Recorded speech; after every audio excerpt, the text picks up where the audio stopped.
Well, good morning. This is Dean Tenney. I'm coming to you from my studio here in fabulous Las Vegas. We started many series ago on the SIE doing explications of test specifications and content outlines. And we have matriculated through the SIE. We completed that. We completed the 7. And we have subscribers who are taking their 65, 66, and we're in progress. I wasn't sure how these explications would fare. Did one, said if you like it, we'll do some more, and people find them helpful. So here we are trying to finish up the 66 explication, and we're at valuation factors of equity securities. And the first thing that I would suggest is what you want to kind of think about these explications is intellectual inventory. When you watch them, probably should print out the PDF and have that next to you as you study these various issues. So that's how I would suggest using the explications of the test specifications. I'm planning on getting this one done this morning, and then I know we have some people waiting on a 65 installment as well. So hopefully I can knock out a little more work here today. All right, so we're on B, valuation factors of equity securities. I would expect this to be show up on your exam as kind of like a multiple choice. Instead of 1, 2, 3, 4, as you see here, maybe A, B, C, D. And then you just got to kind of pull it out of the lineup, so to speak, right? So technical analysis is we're using past market data. Now, let me get my different color here.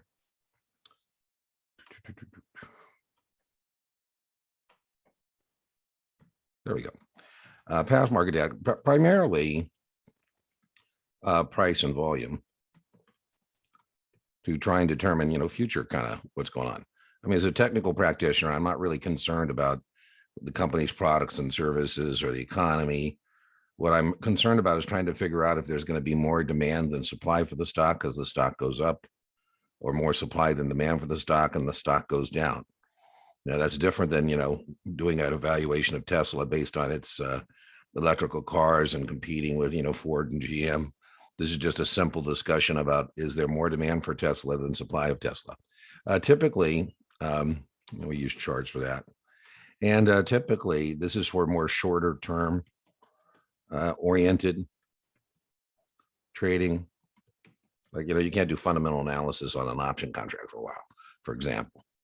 I mean, you can do fundamental analysis on the underlying, right? But not that as well. Okay, fundamental analysis.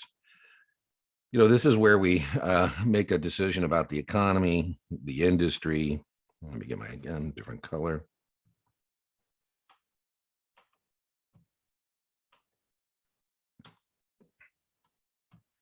The industry, and then we take a look at this particular stock, also known as top-down analysis. And then when I'm looking at the stock, I look at its balance sheet, its income statement, its statement of cash flow. And based on that analysis, what I'm trying to find out, or what I'm trying to determine, based on all those analyses I make, is whether the stock is undervalued or overvalued. And again, here's a, value or fundamental analysis. I always joke, right? A fundamentalist is not a member of the religious right. A fundamentalist is somebody who does this kind of practices these kind of things to determine what would be a reasonable price. If they find that stock is undervalued, then they buy, and they find it's overvalued.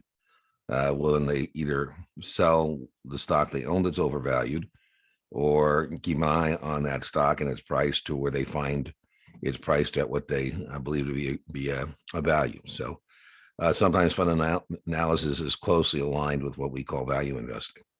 We've talked in previous explications about the dividend discount model. Here's where we do a discounted cash flow again for a series of income streams. This is always based on that, money today is worth more than money in the future. And so by doing a discounted cash flow analysis, I come up with, using a discount rate, what I think the present value of a future series of income streams would be. We're not going to make you do the math here. Now, there's kind of a trick here. You could do this on a stock that has a dividend, but you can't do the dividend discount model or DCF on a stock that has no dividend, obviously. Well, maybe not obviously, but I'm just telling you that's a test point, right? So, or on stocks with no dividends. And it looks again. I always like to try and put different colors just to distinguish my comments from those of the, the explication or the document that comes from NASA. So cannot be done on stocks with no dividends. Growth stocks, for example, on stocks be done on stocks with no dividends. Now remember, there's two models of this discount model. There's two versions of this. One version is where I make the assumption as a practitioner doing this math that the dividend is going to remain a constant. For example, a preferred stock, the dividend is a constant, meaning it doesn't change. And so this would be the only version of the dividend discount model that would be available to me. But in a common stock, I can make the assumption either that it is going to be a static number, fixed number that doesn't change. And that will lead me to a different number than if I think the dividend might grow. And so we have another version of this called the dividend discount growth model. And here I'm making an assumption when I'm doing the math that the future series of cash flows I'm going to see, income streams, is not going to be constant, but rather, it might increase. So we have the dividend discount growth model. The one I think is appropriate here would be like Mr. Buffett. Mr. Buffett is a practitioner of fundamental analysis, and he likes to do math on future income streams he's going to receive from preferred stocks or common stocks or whatever the case may be. He uses his discount rate. He comes up with does a discounted cash flow, comes up with a present value that is attractive or not, based on his math. Anyways, here if he makes the assumption when he buys Bank of America that dividend has been and it was until very recently 18 cents a quarter, that's going to lead him to one number. And if he comes up with the idea, well, gee, maybe they can grow that dividend over time, which they just did. Bank of America recently raised the dividend from 18 cents a quarter to 21 cents a quarter. Wow, that would be a different number. That'd be, if my future series of income streams, dividends in this case, is growing, that's going to lead me to, and that's the test question, that leads to a higher valuation that I'd be willing to pay for the stock. And then we said that discounted cash flow, we've talked about that. So that's, math that we do for any kind of an investment where we have some kind of income stream involved, where we can perform some math to come up with a number, right? Pooled investment vehicles here, the main one is mutual funds. So, and you can see here, you're going to get 5 questions here. And a lot of times when people are taking their 66, they're kind of like, well, I know what a mutual fund is. And hopefully that would be the case. But I still get people on debrief say, oh, there was more mutual funds than I thought. And I said, I don't know what that means when you thought, but there's 5 of them, right? Now in the share classes, there's some unethical business practices associated with mutual funds that the state administrator certainly wants you to know. And so whether it's a share class or not, let's just talk about one unethical business practice as it applies to mutual funds. One unethical business practice would be misrepresenting current yield as total return. Now, what I mean by that is, if I'm sharing with you a mutual fund and it has dividends and it has capital gains distributions, what the state administrator wants to make sure is I don't misrepresent that. So let me give you an example here.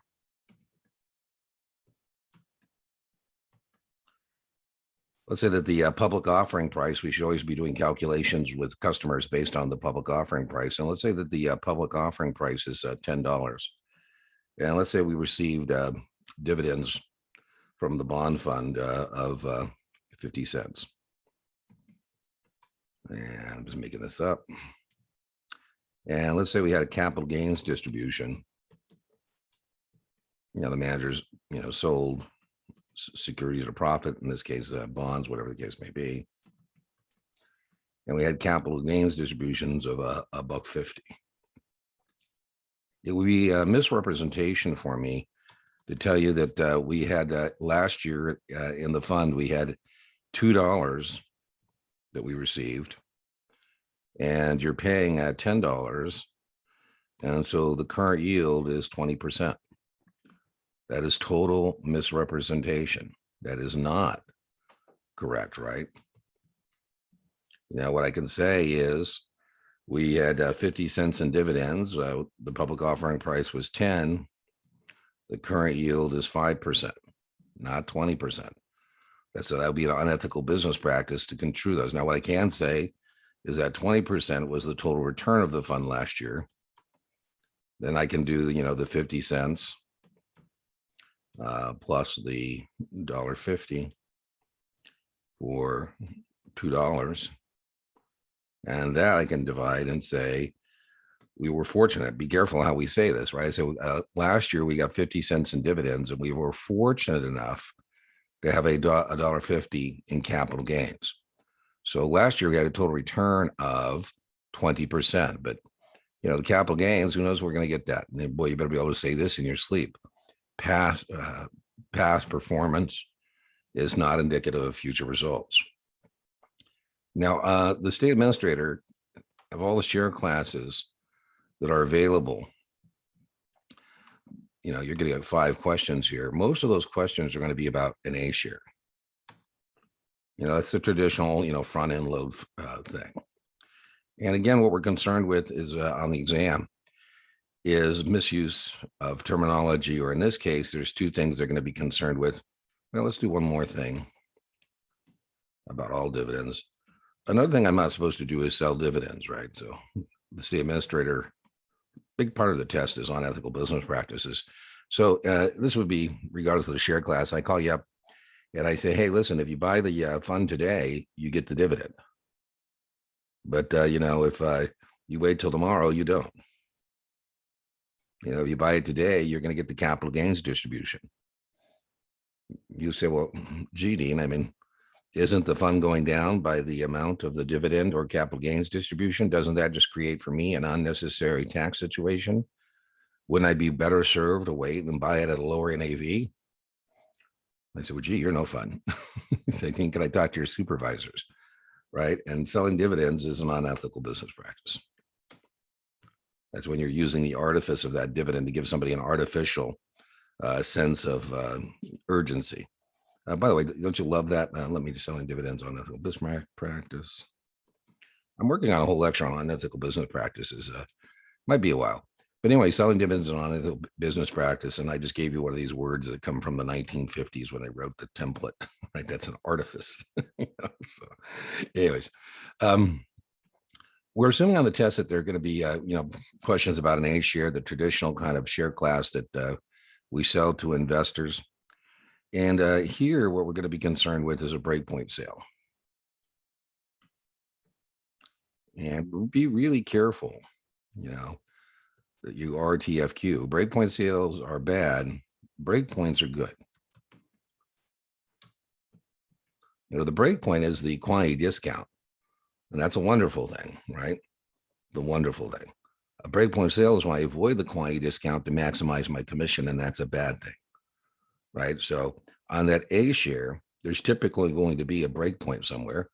And the easiest way to stay out of trouble is to disclose to the customer all the way they can get it with a letter of intent.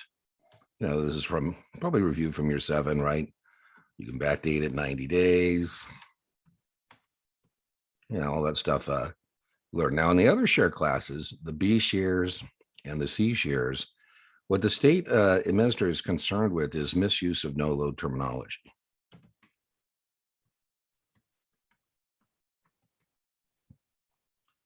And what we mean by that is even in a B share or C share, Even if there's a contingent deferred sales load,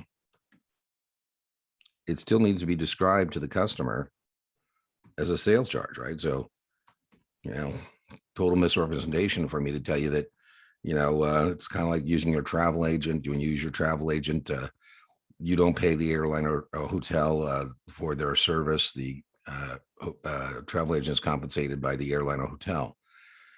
And I say that's how kind of this mutual fund works. And that's total, misconstruing of this thing. I say now, if you stay in the fund long enough, and the B or C share will, waive the load, but that load still exists. So misuse of no load terminology for contingent deferred sales charges. And then the other one they're concerned with is a 12B1 fee. A 12B1 fee. A 12B1 fee is a promotional expense paid by the mutual fund.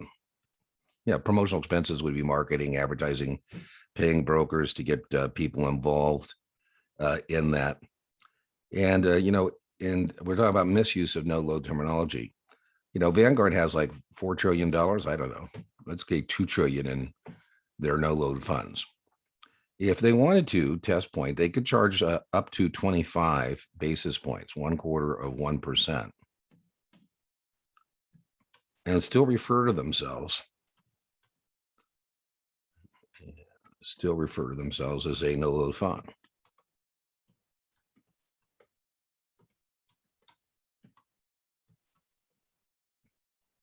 The significance is, they wouldn't do that, by the way. They're owned by their mutual fund shareholders. But, if you go past that, you cannot refer to yourself as a no load fund. And then there are no circumstances can you charge more than 0.75%. If you want to sound like a player, that's 25 bips or 75 bips is the maximum. And again, kind of same thing I kind of was talking about in terms of how we get compensated.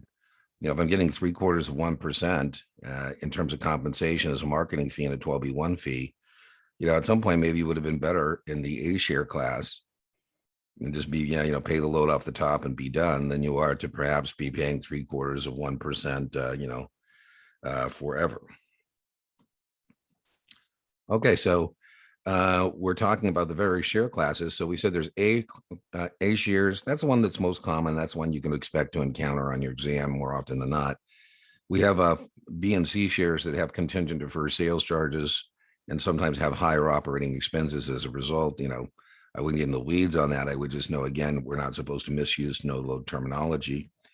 And then we talked about 12B1 fees. And then the last thing, share class we want to talk about is an institutional share class. And what, again, the state administrator is concerned with here is that in a retirement plan, particularly if there's an institutional share class available for retirement plans that, has lower expenses and perhaps doesn't have a load, and then, you still, do an A share, you could get in trouble for that. So the class A shares are institutional share class. And if there's an institutional share class available for like retirement plans, that would probably be the best recommendation, right? You're supposed to recommend the share class as an investment advisor representative that's in the client's best interest.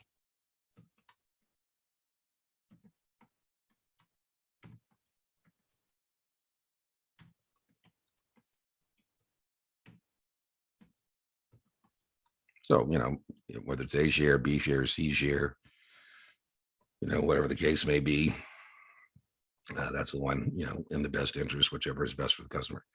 Now, in terms of investment advisor representatives, we love mutual funds.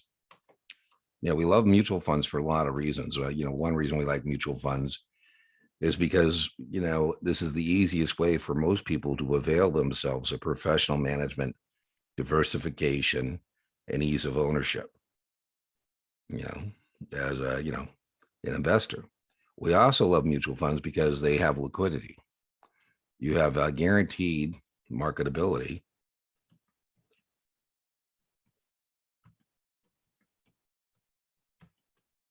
At the next calculation. So once they receive your redemption request, the next calculation of NAV, we're going to send you that redemption, the money for that within 7 calendar days. Remember that next calculation is forward pricing. So that's pretty cool. And remember, in these various mutual funds we have available, one of the funds we have that has the best, liquidity, in fact, could be used for liquidity, is a money market fund. Now, one of the disadvantages of a mutual fund is you give up tax control of your investments. So as an investment advisor representative, I might say, well, listen, I'm recommending for you that we create for you your own portfolio. Because, if you own your own portfolio, we are more in control of the tax consequences of the investments we're making.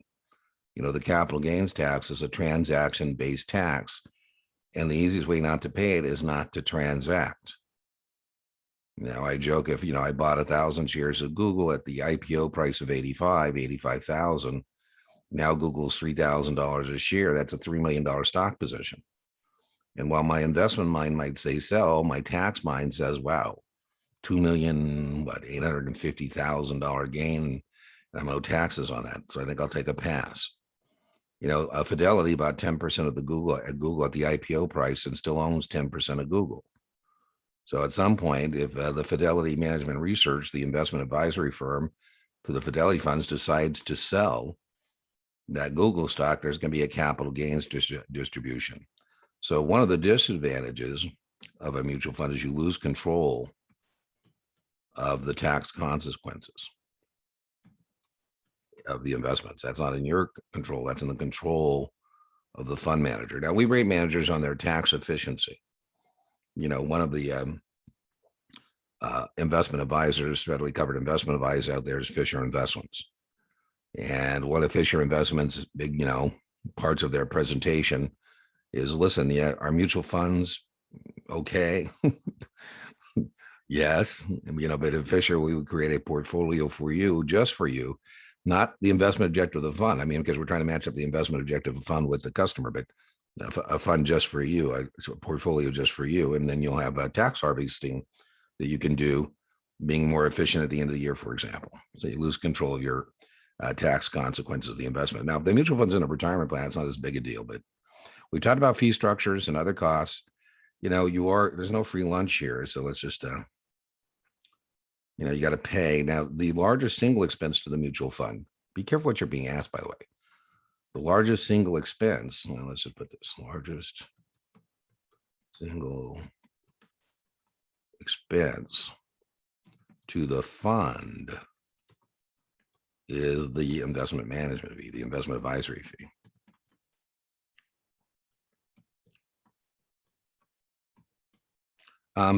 Be careful. The largest single expense to the investor, those are different things.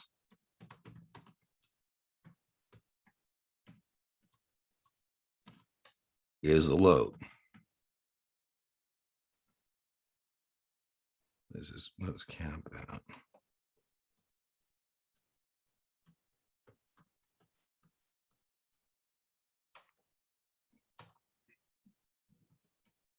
If load's 4% or 5% or whatever it is, the maximum load in a mutual fund is 8.5%. I don't think you'll see that on your 66, but that would be paid by the investor, not the fund. Pricing of the mutual fund, we talked about that as a test issue. We have to calculate the NAV at least once per business day. And as we said, that's always going to be the next calculation. Some funds do it more often than that,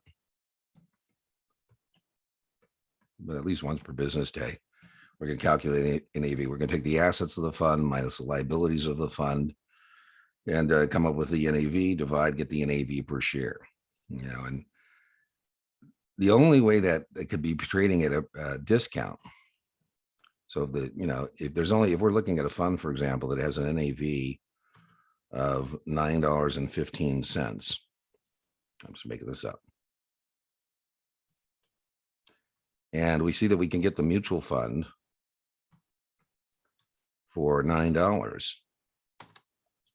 The only way the mutual fund could be at a discount to the NAV, like it is here, is if it's a closed-end fund.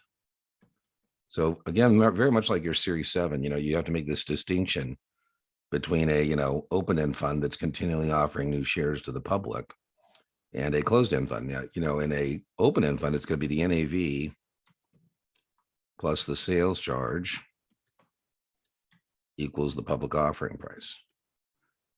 And so we won't actually be able to say for sure, certainly, that it's a, open-end or closed-end. For example, if I show you this,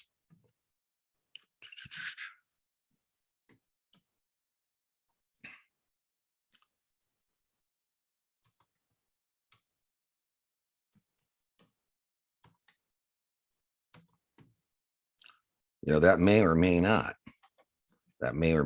be a open-end or closed-end. It could just happen to be a closed-end fund that is trading for, more than its NAV. But on the other hand, if I showed you this, let's see, let's show you one more here. NAV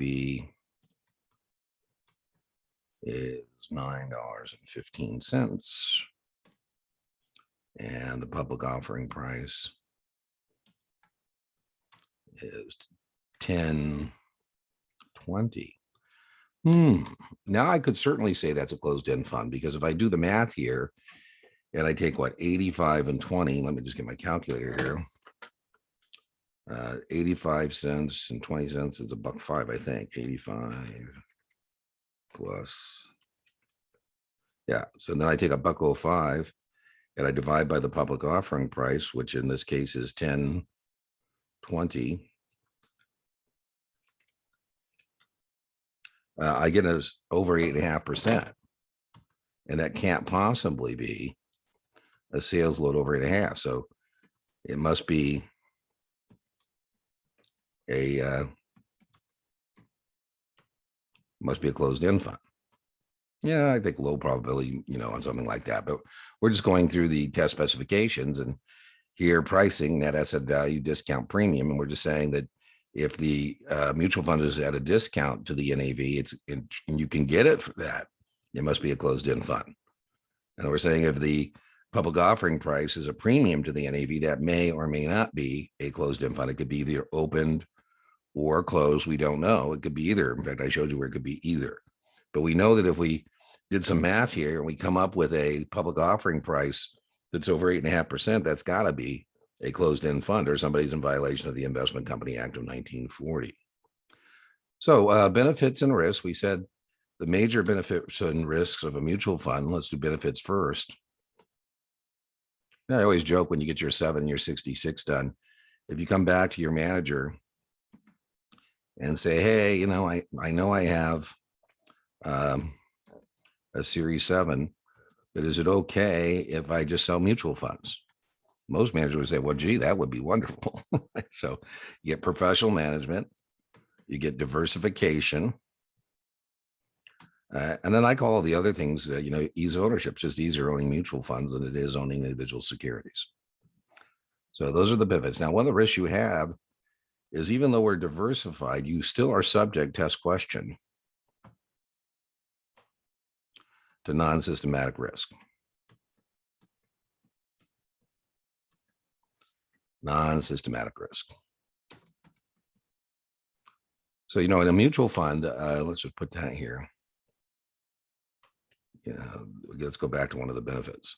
So one thing we have is systemic risk.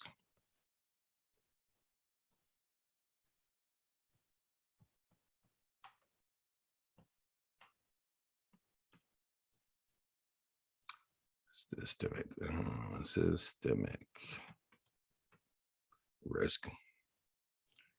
And we have a non-systematic risk. Non-systematic risk is also known sometimes as selection risk.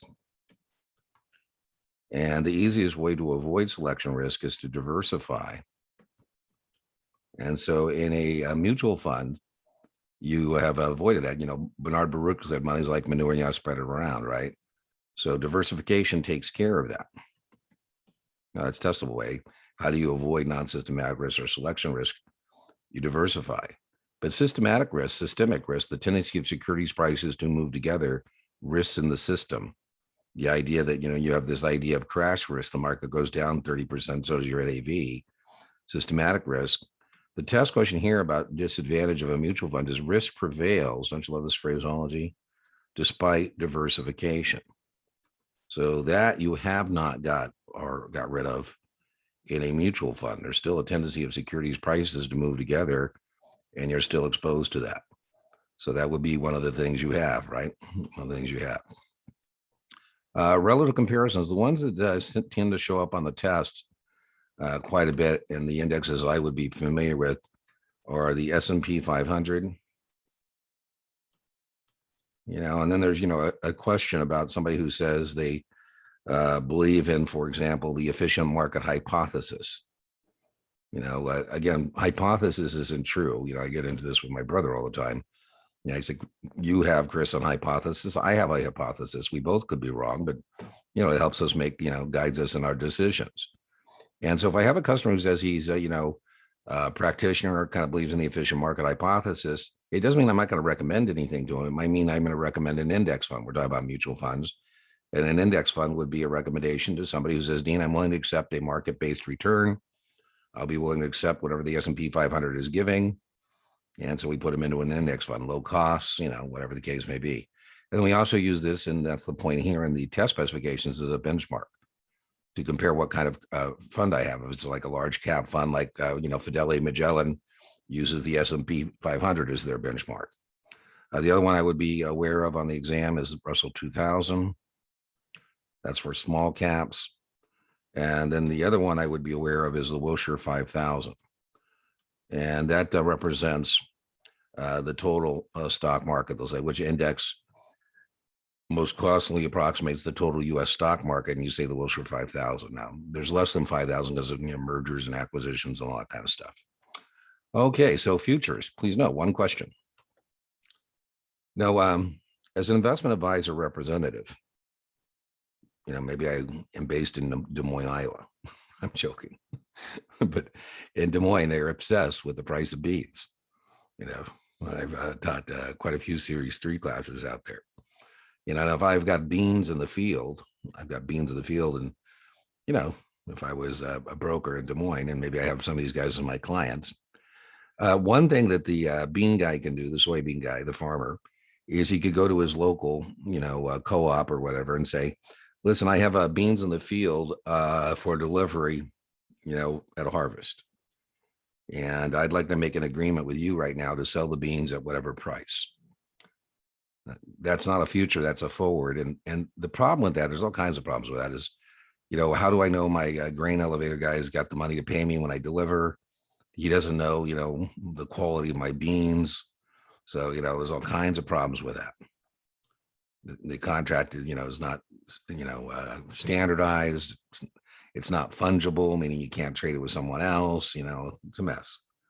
So what I would do instead, if I'm a farmer with beans in the field, first, in futures, we can speculate, but the test is more about, is a 65, 66, where 66 is that we're probably going to be more involved in hedging transactions than we are speculative transactions. I mean, if I'm a speculator, it's pretty just straightforward. I go long the futures, and if, or short the futures, depending on whether I'm bullish or bearish on the price of beans or corn or coffee, whatever the case may be. But more often than not, this one question is about the advantages of futures, and then maybe a strategy question. But the advantage of futures now is these contracts are standardized, and I don't have any kind of contract contraparty risk, so to speak. And what I'm going to do in the futures market today is what I'm going to do in the cash market later on. That's called the spot market, right? So in my example with the soybeans, I say, okay, well, hedging isn't about what if I'm right. I mean, if I think the price of beans is going to be higher when I harvest, I'm not going to do this. I wouldn't be afraid of that. That'd be wonderful. But what I'm afraid of is the price of beans might be lower when I harvest my soybeans.